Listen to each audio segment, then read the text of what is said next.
Hi everyone, I'm Laurel Marie Hickey. Welcome to What's Blank Got to Do With It.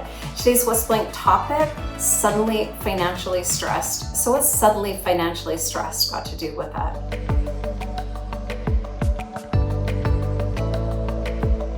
Financial stress can be unexpected. It can make you feel overwhelmed, uncertain, and it's very important that we look at both sides of the balance sheet. Look at assets, look at liabilities. So when your trusted advisor is aware of all of your assets, all of your liabilities, it really helps us to plan for the unexpected. We have a very complex economic landscape. An interest rate rising environment has been brought on as a result of high inflation and a very resilient Canadian economy. And so we've had that stubborn inflation. So we really have had a long period of time where there has been a little bit of financial stress and in some cases a lot of financial stress and uncertainty. Financial strain is felt when debt is mounting, when you have inadequate savings, and when your savings goal, retirement, whatever it might be, it has been delayed as a result of other expenses coming into the balance sheet. However, with practical strategies and a positive mindset, it is possible to put you on a path towards financial recovery. I have 3 effective approaches to help alleviate financial stress. The first one is assess your current situation. This is an immediate, this is a required item.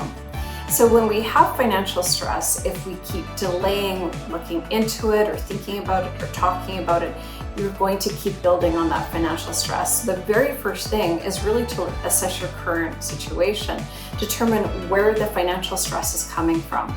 So the first thing I would recommend is to make a detailed inventory of your income and a detailed inventory of your expenses. You want to understand what the root cause is of your financial stress. So laying it all out on a spreadsheet, on the table, writing it on a piece of paper, a note, whatever it might be, but understand where the financial stress has come from. An inventory will help you make adjustments to make realistic, specific goals, and that is number 2.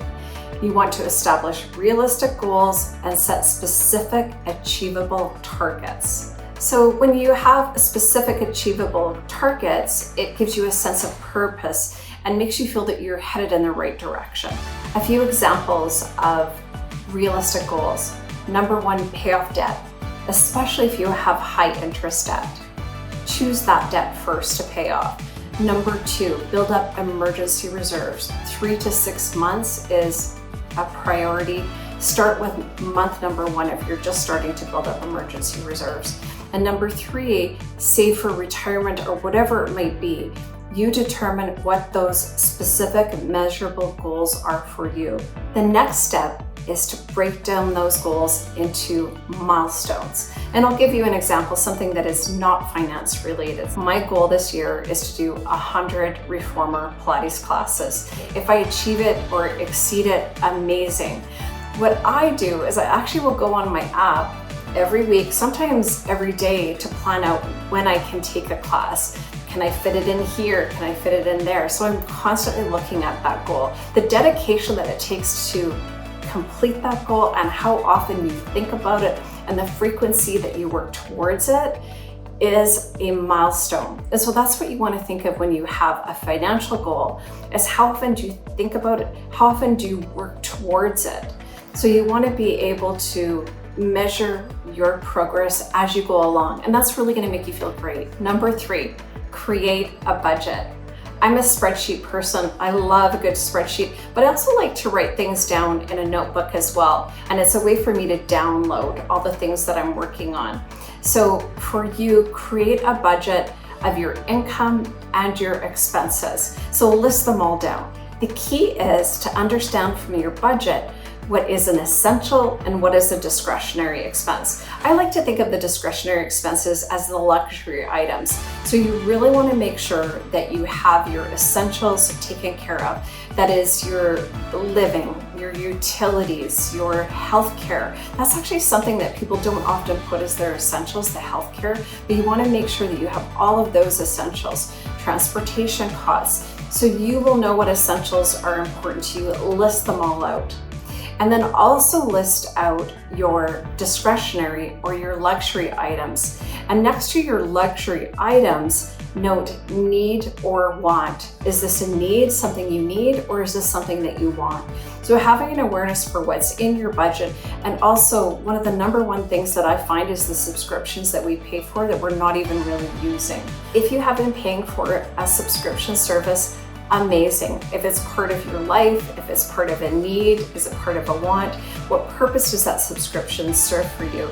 It's really a good opportunity for you to have a look at that and see if it's something you want to continue to do. One of the items that we often see on a balance sheet is food. So we have that essential food, which of course is more expensive depending on what you're buying at the grocery store, but it's also the delivery of the food. So have a look to see if it's a need or a want for the types of food that you're choosing. How often are you having delivery service? There is a difference in the pricing if you pick up the food versus it being delivered as well. So there's different ways that you can look at adjusting your budget with that category. A well-planned budget is a very valuable tool, and you should at least do 1 month of budgeting to give you a real feel for how you spend your money. You want to look for areas that you can cut back so that you can allocate those funds to other things. Perhaps it is paying off debt. Perhaps it is increased savings. So that found money can be used to put in other areas of your budget.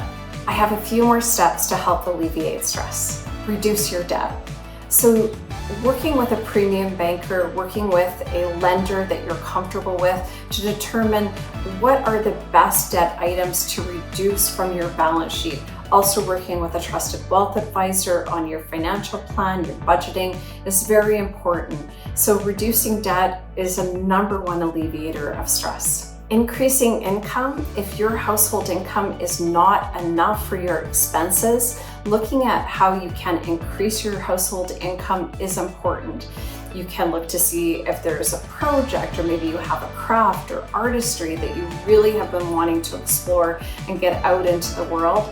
That's a perfect opportunity. Also invest in yourself. Look at what professional designations that you can work towards. Increase investing in yourself by taking those courses. You really want to make sure that you have diversification in income streams. So looking out and planning out in the future is very important. I've mentioned this before, build an emergency fund. And so what I've always done is I've moved money from my checking account to my savings account. And it's actually a constant that I do this. So when I first started building up a savings plan and an emergency plan, I really liked an even zero in my bank account. So as an example, if I had $105.10, I would move $5.10 to my savings account from my checkings account. I have never stopped doing this. So I'm constantly rounding my main account to a zero, and the other goes in to it's my savings account, but initially it was my emergency account. Having an emergency fund account is such an alleviator of stress. You may have found through the last few years, because we had the pandemic, we had a different way of spending, that you have spent through all or part of your emergency reserves. So building that up definitely is a priority. Seek professionals that can help you. So there are credit counselors, there are premium bankers, your wealth advisor, everyone wants to help you. And there are professionals in the financial business that are so willing to have a conversation with you. All you have to do is reach out. You may even qualify for a government or community assistance.